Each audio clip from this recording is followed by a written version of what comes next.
Welcome back guys.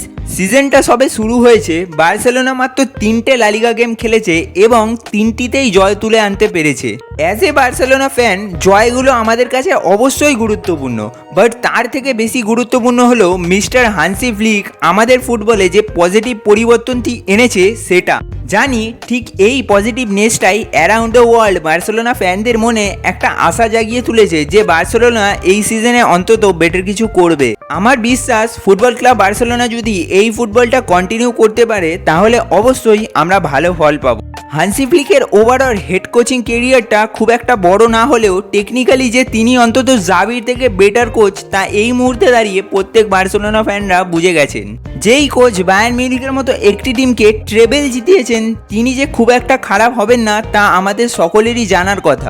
বার্সেলোনার জন্য on field এবং অফ দ্য ফিল্ড সব কিছুই খারাপ যাচ্ছিল, ফিনান্সিয়াল অবস্থা তো এখনও আমাদের খুবই খারাপ। ফ্লিক এটা জেনেও বার্সেলোনা জবটা নিয়েছেন এবং কিছু হলেও পজিটিভ ইমপ্রুভমেন্ট এনেছেন। হান্সি ফ্লিকের আন্ডারে বার্সেলোনা একদম একটা 4-2-3-1 স্ট্রাকচারে খেলে থাকে, যেখানে ফ্লিক একটি 17 বছরের, আমি আবারও বলছি 17 বছরের বাচ্চা ছেলে মার্ক বার্নারের ওপর গেমের টেম্পো কন্ট্রোল করার দায়িত্ব দিয়েছিলেন। হান্সি ফ্লিকের কাছে প্রপার কোনো ডিফেন্সিভ মিডফিল্ডার না থাকায় লামাসিয়ার এই 17 বছরের মার্ক বার্নারকে কেন্দ্র করে ফ্লিক একটা প্ল্যান সাজিয়েছিলেন। সেই প্রি সিজন থেকে প্রত্যেক খেলাতেই মার্ককে আমরা দেখছি এবং তিনি খুব সুন্দর পারফরমেন্সও দেখাচ্ছিলেন।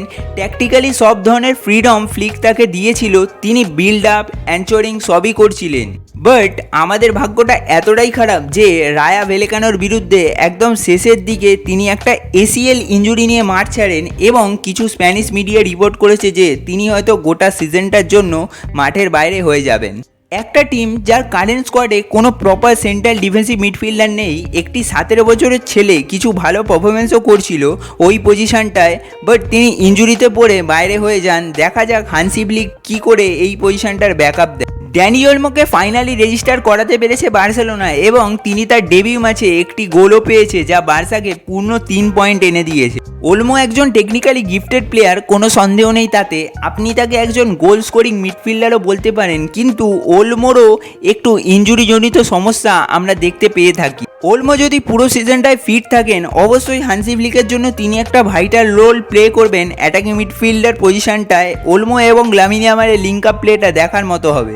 লামিন ইয়ামাল যা 17 বছর বয়স, মাঠে যেন তার প্রত্যেকটা টাচ একজন 30 বছরের ম্যাচিওর ফুটবলারের মতো। ইয়ামাল যেটা করছে তা কোনো কিছু দিয়েই ব্যাখ্যা করা সম্ভব নয়।